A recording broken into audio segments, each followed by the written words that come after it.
Hello, I just wanted to go over some drum triggers that I built for my Alesis Nitro. When I purchased the EZdrummer, I realized that by using the Nitro kit that various of things did not work in by using the EZdrummer program, such as the rim click. So I had to put one up here. And I've got I can play the head, the rim shot, and the rim click. Okay, that was one of my problems because of just briefly to go over how that Alesis and some of your lower end drums work, and it works the same way on the snare. On the ride cymbal as it does on the snare. So the way that they designed them to hit. Now this ride is a single trigger. There's only one piezo in there to trigger. But the way that they designed their modules, the Alesis Nitro, and another one that I had, a low end, was when you're hitting this, if you're hitting it normal, you would get a regular ride sound. And when you hit it up closer and harder, you would get the bell sound. Well, the EZdrummer don't recognize it that way. It recognizes it by triggers. A trigger being a tom 1, 2, 3, 4, a snare, the rim trigger on the snare, and around the kit. You get the point. Okay, so in order for me to have those, I had to build my own triggers. I call this the trigger bell and the trigger rim click. Or the trigger click. Let's call it that. Yeah, that sounds good.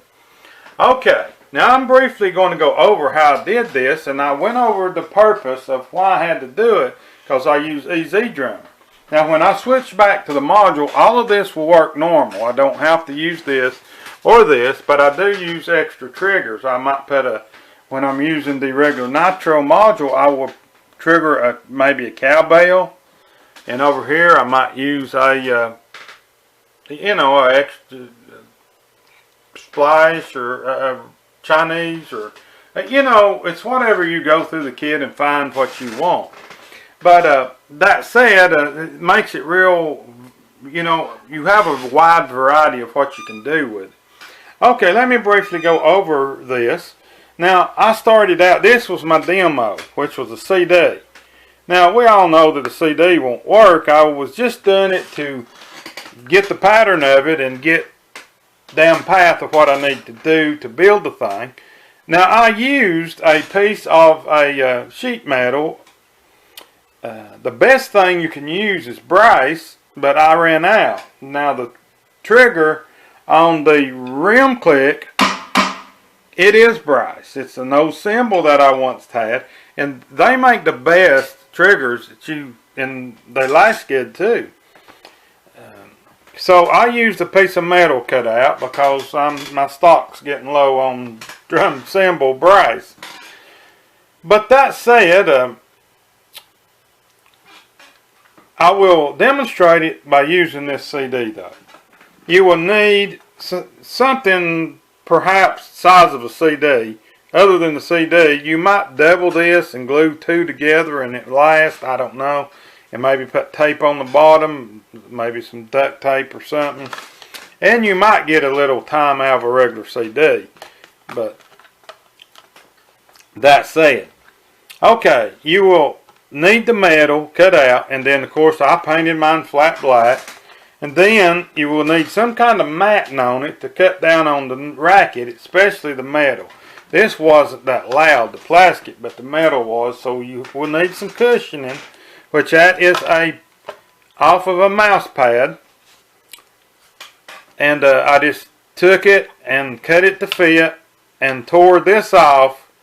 You could leave it if you wanted to. It wouldn't matter. It just have a smooth surface up there. Would be nothing wrong with it. Okay, after you do that, you will need to glue that down. And I just used crazy glue on it. Just kind of spread it around and stuck it down with it. Seemed to work for me. But whatever glue you want to use, of whatever works, as long as it sticks and holds.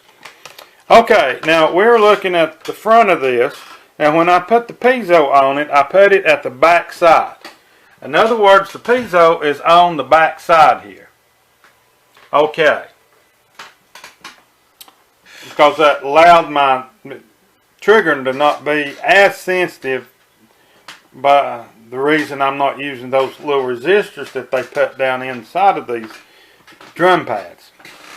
Okay, and I used, I think, 3 or 4 layers of this 3M. Now, I don't know how your drum kit works. You have to play around with how many. You might get away with just using 1. You might get away with just taking crazy glue and gluing it right to it. That's something that you're going to have to work out if you build yours. I'm just telling you how it works best on my kit, the Nitro kit.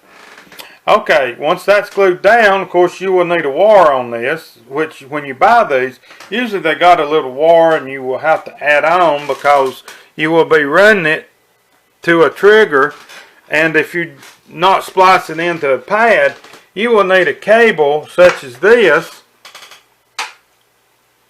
and cut it and splice in this wire into it. Now you kind of got to know what you're doing there, or you could run a drum module. So you got to test it out and find the hot in the ground and which one it is, which ohm meter works great for that. Okay, that said, we now have it wired, the wire on it, and it's stuck to it. Okay, now we are ready to mount now. Now, what I did when I mounted it, the felt, or the little cushion thing underneath it, I just set, I don't know if you can see it, but I just set it on the cushion there, and set that on top of it, and that gave you a space in between it and the little cushion to cut down on crossfeed. Because if you don't do this, and let the rubber go in behind where it bolts on, because if you don't do this, when you're hitting this, you're going to be playing the bell and not hitting the bell. Yes, that crossfeed that we have to always deal with electric drums when we are adding extra triggers. Okay, and some more items that you might need to do this will be a pair of scissors, wire cutters, some kind of a knife to cut with, and a hot glue gun.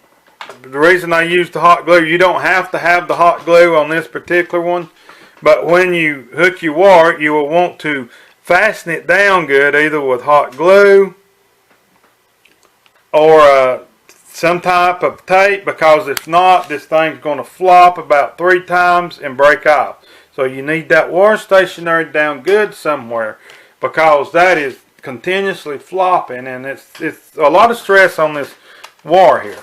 Okay, and the crazy glue, we didn't know. We need some black tape. We will need a marker. We will need double stick tape, and we will need one of these paper clips here. Okay, let me go over this, the purpose of this. I've got it in the back, holding my wire down, as you can see here.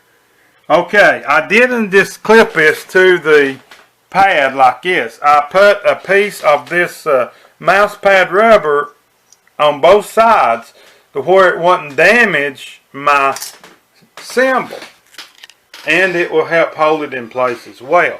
So that's kind of made up, and you will need some way to draw all this stuff out, and that is basically the way that this trigger is built. Now this rim is basically the same way, but I am using on mine from the trigger inside, just mounted to it. But you would do the same thing basically as we done here. And as you can see, I have the rim click, rim shot,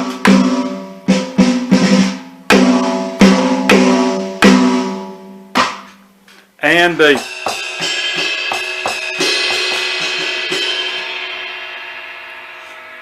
the bell. So that eliminated the problem with the EZdrummer using the Alesis Nitro kit. Now, as I said, if your pads are not triggered, you can use the 2 triggers plug-ins in the back to trigger these. You will have to go in. As you can see, I have got this bell, okay, I have to run the sensitivity on 9, but if you are just using that for a trigger to make it to not pick up crossfeed, now I'm running this Tom 4 as well, so it's a little more complicated for me off the same plug-in. This one's on one wire, one on the other. Okay, but what I did do, under utilities, you come up with a RS. Now normally this is set on, let me do a rim click here. Normally that's set on 6. Okay. You notice I've got this one cut down to 3.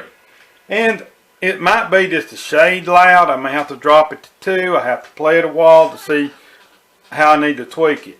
So, well folks, that's kind of the ideal of this. With these two, I'm able to have a rim click, rim shot, and play my regular snare head, and have the rim and the bell. Hopefully all of this holds up.